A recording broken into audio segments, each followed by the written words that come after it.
Good morning everyone. यह video कक्षा 9 एकांकी संचय पार्ट 2 बहू की विदा की श्रृंखला में दूसरी कड़ी है। इससे पहले हम चर्चा कर चुके हैं। एकांकी के तत्वों के आधार पर प्रमुख तत्व, पहला तत्व कथानक की दृष्टि से विस्तार से चर्चा कर चुके हैं। आज हम इस वीडियो द्वारा एकांकी के अन्य तत्वों के आधार पर इस एकांकी पर चर्चा करेंगे। अन्य तत्व जैसे कि एकांकी का उद्देश्य, पात्र एवं चरित्र चित्रण, शीर्षक की सार्थकता आदि। तो आइए चर्चा करते हैं बहू की विदा एकांकी के उद्देश्य। बहू की विदा शीर्षक एकांकी में भारतीय समाज में व्याप्त दहेज की कुरीति तथा उसके अभिशाप पर करारा प्रहार किया गया है। वर्तमान समय में बेटी के जन्म से ही उसके विवाह के समय दिए जाने वाले दहेज को लेकर माता पिता चिंतित रहने लगते हैं कि भाई बेटी पैदा हो गई, दहेज जुटाना है, और अपने सामर्थ्य के अनुसार वे बेटी के विवाह पर दहेज भी देते हैं। परंतु धन के लोभी ससुराल वाले उससे तृप्त नहीं होते और वधू को तरह तरह से प्रताड़ित करते हैं। ससुराल वाले यह भूल जाते हैं कि उनकी भी पुत्री के साथ उसकी ससुराल वाले ऐसा ही अमानवीय व्यवहार कर सकते हैं। तो इसी तथ्य को उजागर करने का एकांकीकार ने प्रयास किया है। एकांकीकार का यह संदेश है कि दहेज की प्रथा को समूल नष्ट कर देना चाहिए। यह समाज से समूल रूप से नष्ट हो जानी चाहिए और बेटे और बेटी वाले एक दूसरे की पीड़ा को समझें। इस प्रकार एकांकीकार के दहेज मुक्त समाज के निर्माण का संदेश देने का उद्देश्य सर्वथा स्पष्ट होता है और पूरा होता हुआ भी दृष्टिगत होता है। आइए चर्चा करते हैं एकांकी के शीर्षक की सार्थकता पर। शीर्षक अर्थात एकांकी का नाम। एकांकी का शीर्षक बहू की विदा। क्या है इस एकांकी का शीर्षक? बहू की विदा। यह सर्वथा उपयुक्त है। क्यों उपयुक्त है? क्योंकि दहेज के लालची जीवनलाल अपने पुत्र रमेश की पत्नी, कौन है रमेश की पत्नी? कमला को उसके पहले सावन पर उसके मायके केवल इसलिए नहीं भेजना चाहते क्योंकि वह पूरा दहेज नहीं लाई। वह बहू के भाई प्रमोद के प्रति भी कटु एवं अपमानजनक शब्दों का प्रयोग करता है। पर जब उसकी बेटी के ससुराल वाले भी इसी प्रकार की मांग करते हैं, कौन है बेटी के ससुराल वाले? गौरी। गौरी के ससुराल वाले भी इसी प्रकार की मांग करते हैं, तो वह अपने किए पर लज्जित होकर बहू कमला को विदा करने को तैयार हो जाता है। इस प्रकार हम कह सकते हैं यह एकांकी शीर्षक की दृष्टि से सर्वथा उपयुक्त है। इसका शीर्षक औचित्यपूर्ण है। एकांकी के घटनाक्रम, पूरा घटनाक्रम इस बहू की विदा धुरी के चारों ओर चक्कर काटते हुए से प्रतीत होते। सभी घटनाक्रम, पात्रों के संवाद इस शीर्षक के इर्द गिर्द घूमते नजर आते हैं। अतः हम कह सकते हैं कि एकांकी के घटनाक्रम का संबंध जीवनलाल की बेटे की बहू और उसकी पुत्री की विदा से है। इस कारण यह एकांकी इसका शीर्षक सर्वथा औचित्यपूर्ण है। आइए चर्चा करते हैं एकांकी के प्रमुख पात्रों का परिचय एवं उनकी चारित्रिक विशेषताएं। एकांकी का प्रमुख पात्र जीवनलाल है। जीवनलाल 50 वर्ष के हैं। सबसे पहले परिचय देंगे। वह गौरी एवं रमेश के पिता हैं तथा राजेश्वरी के पति हैं। उनकी प्रमुख विशेषता, पहली विशेषता कि अहंकारी और अभिमानी है। जैसा कि एकांकी के प्रारंभ में दृष्टिगत होता है कि वे गौरी के विवाह की बात प्रमोद को बताते हैं और बड़े अहंकारपूर्ण ढंग से करते हैं कि हमने अपनी पुत्री के विवाह में इतना दहेज दिया कि लोगों ने दांते तले उंगली दबा ली। गौरी के लिए झूला डलवाने की बात कहना उनके अभिमानी होने को प्रकट करता है। उन्हें अपने धनाढ्य होने का भी अभिमान है। दूसरी विशेषता, धन के लोभी। इस धन के लोभ ने ही उन्हें प्रमोद से 5,000 रुपये की रकम लाकर कमला को विदा करने की बात कही है। जीवनलाल दहेज प्रथा में विश्वास करने वाले हैं। वे लेने में भी विश्वास करते हैं, अर्थात कमला के माध्यम से दहेज को लेना पसंद करते हैं और गौरी के विवाह में दहेज देने की बात कहकर वे देने में भी विश्वास करते हैं। जीवनलाल वहीं विनोदी भी हैं, जहाँ पर अहंकारी अभिमानी है। पत्नी से बातचीत के समय एकांकी के प्रारंभ में उनकी यह विशेषता दृष्टिगोचर होती है, जब वह अपनी पत्नी से कहते हैं, तुम्हें तो मेरी हर बात में कमी ही नजर आती है। जीवनलाल अन्य पिता की भांति अपनी पुत्री से प्रेम करने वाले हैं। उन्हें भी गौरी की प्रतीक्षा है। तटस्थ एवं जिद्दी। जीवनलाल तटस्थ, अपने निर्णय पर तटस्थ हैं। एकांकी के अंत से पहले तक हमें उनकी यह विशेषता दिखाई देती है। इसीलिए वे बिना दहेज की रकम लिए भेजने को तैयार नहीं हैं, किंतु अंत में वह अपनी भूल सुधारने के लिए तैयार हो जाते हैं और पश्चाताप करते हुए कमला को विदा करने की बात कहते हैं और कहते हैं कि एक घाव दूसरे घाव के मरहम का काम करता है। यही उनकी भूल सुधारने वाला होने वाले व्यक्तिगत को प्रकट करता है। आइए चर्चा करते हैं दूसरे प्रमुख पात्र राजेश्वरी। राजेश्वरी जीवनलाल की पत्नी है। उसका स्वभाव जीवनलाल से सर्वथा भिन्न है।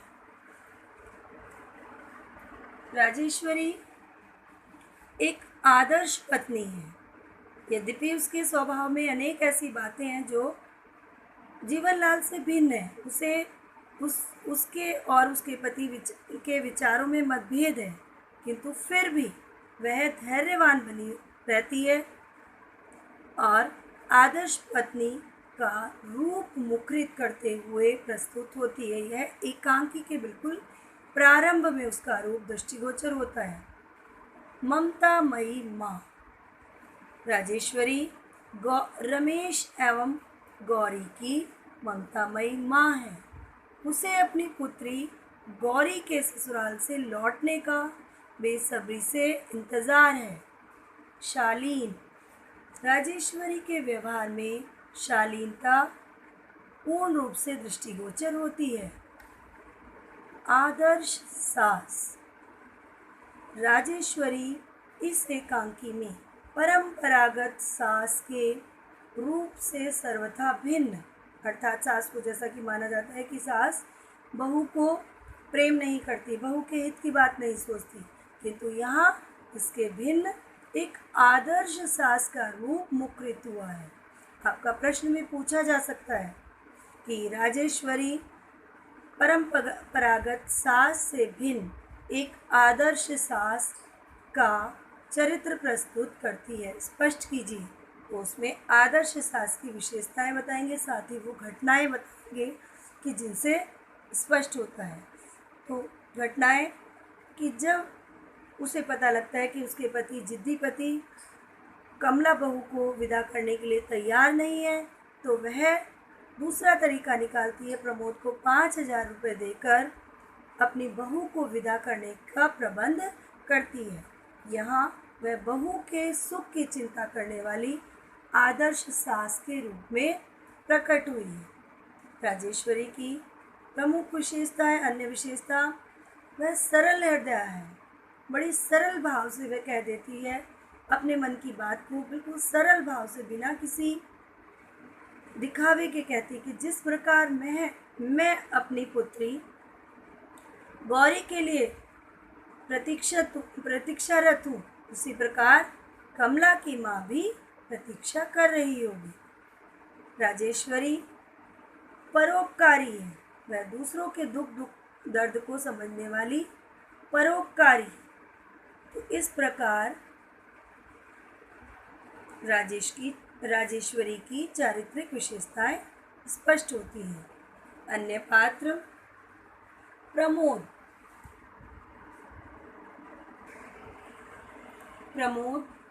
कमला का भाई है, वह अपनी बहन को निभाने के लिए आया है। आइए जानते हैं उसकी प्रमुख चारित्रिक विशेषताएं। सर्वप्रथम प्रमोद का एक आदर्श भाई का रूप मुखरित होता है। आदर्श भाई के रूप में पूरे एकांकी में वह दिखाई देता है। अपनी बहन की खुशी के लिए वह घर बेचने के लिए भी तैयार हो जाता है। कमला के साथ साथ वह विमला का भी भाई है, बहन से बहुत प्रेम करने वाला। बहन के इस प्रेम को दर्शाने के लिए ऐसे एकांकी में संवाद प्रकट हुए हैं, जिससे स्पष्ट होता है कि प्रमोद अपनी बहन से बहुत प्रेम करता है। जब जीवनलाल प्रमोद को बिल्कुल इनकार कर देते हैं कि कमला विदा नहीं होगी, तो वह कमला से मिलता है और उसे सांत्वना देता है कि रो मत कमला, इन आंसुओं का मोल समझने वाला यहाँ कोई नहीं है। प्रमोद बड़ों का सम्मान करने वाला है, वह ऐसा कोई वाक्य नहीं बोलता जीवनलाल को उत्तर में जिससे जीवनलाल का अपमान हो। प्रमोद वही निस्वार्थी भी है। एकांकी में पूरी तरह से पता लगता है कि केवल वह अपनी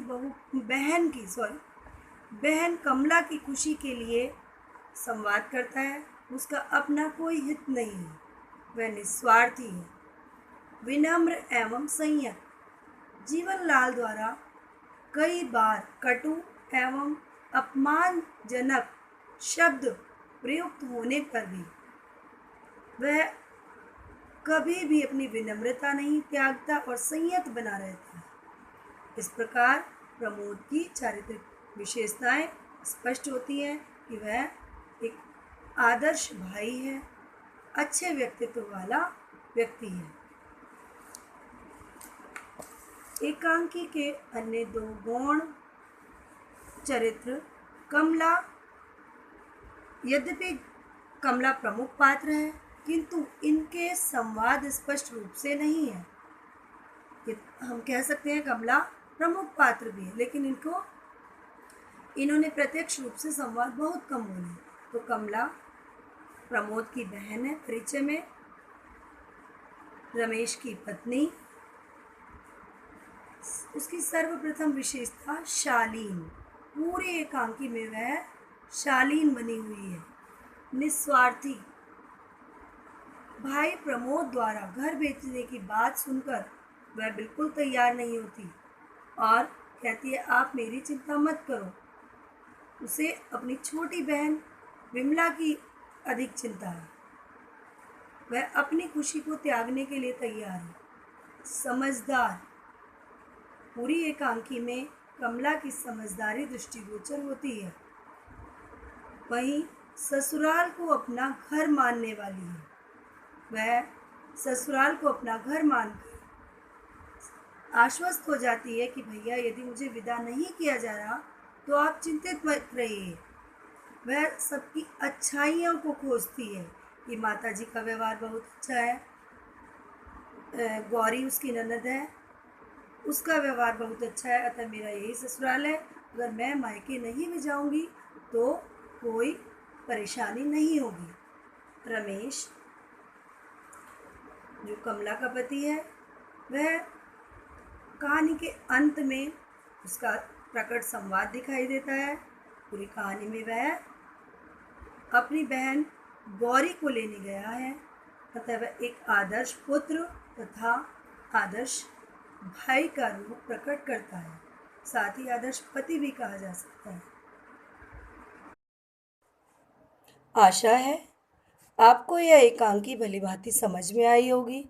प्रश्नों को के उत्तर लिखने का तरीका समझ में आया होगा। गृह कार्य। गृह कार्य जीवनलाल, राजेश्वरी, प्रमोद एवं कमला आदि सभी पात्रों का परिचय देते हुए आधे आधे पेज पर परिचय एवं संक्षेप में चारित्रिक विशेषताएं कॉपी में लिखेंगे, क्लास वर्क कॉपी में, जैसा कि इसमें समझाया गया है। आप पॉइंट्स में भी लिख सकते हैं, की पॉइंट्स, इसी तरह के डायग्राम बनाकर आप रेखा चित्र के रूप में पात्रों का परिचय व चारित्रिक विशेषताएं, ये आपको परीक्षा में बहुत सहायक होंगे। इस एकांकी का शीर्षक प्रश्न नंबर 2 करना है कॉपी में। शीर्षक सर्वथा उचित है, तर्क संगत लिखिए। दिस ऑल्सो, शीर्षक की सार्थकता also you will write in copy. And अभ्यास पुस्तिका के प्रश्नों को पेंसिल से अभ्यास पुस्तिका में ही करने का प्रयास करेंगे, और अगर एक बार में ठीक नहीं होता उसको रब करके मिटाकर दोबारा ठीक से लिखेंगे। और छात्रों, मेरा फिर से आपसे यही कहना है, स्वाध्याय सेल्फ स्टडी जब तक आप नहीं करेंगे उसका कोई फ़ायदा नहीं है। पाठ को बहुत अच्छे से पढ़ना है और उसके बाद लिखित कार्य किए बिना केवल सुनने मात्र से कुछ भी नहीं आपको लाभ होगा। Okay, hope you understood. धन्यवाद।